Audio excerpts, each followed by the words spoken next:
بسم الله الرحمن الرحيم. يا أيها المزمل قم الليل إلا قليلا نصفه أو انقص منه قليلا أو زد عليه ورتل القرآن ترتيلا إنا سنلقي عليك قولا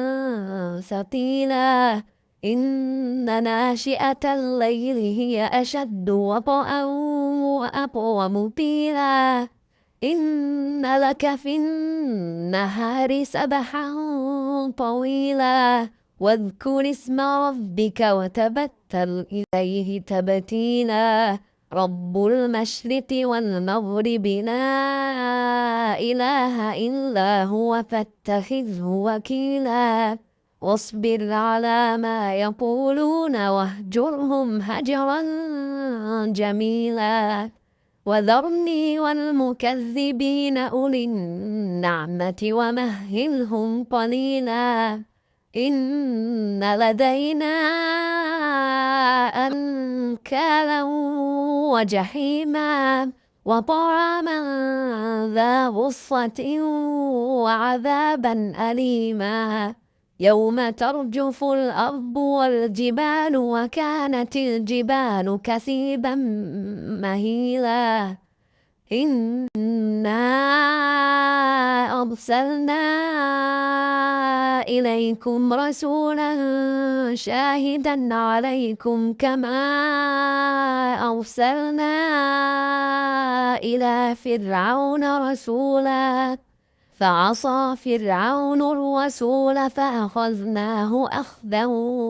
وبيلا فكيف تتقون إن كفرتم يوما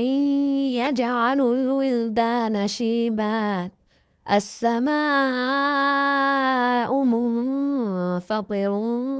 به كان وعده مفعولا إن هذه تذكرة فمن شاء اتخذ إلى ربه سبيلا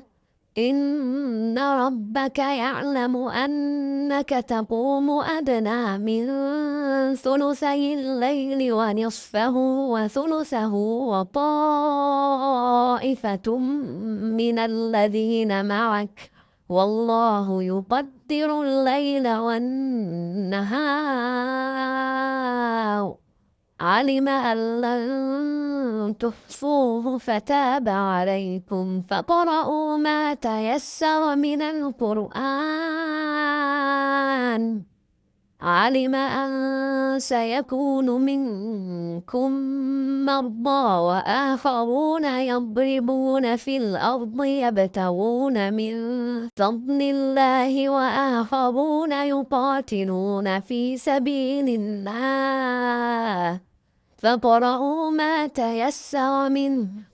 وأقيموا الصلاة وآتوا الزكاة وأقرضوا الله قرضا حسنا وما تقدموا لأنفسكم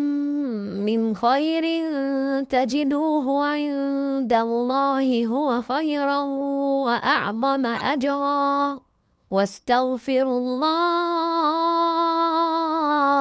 إن الله غفور رحيم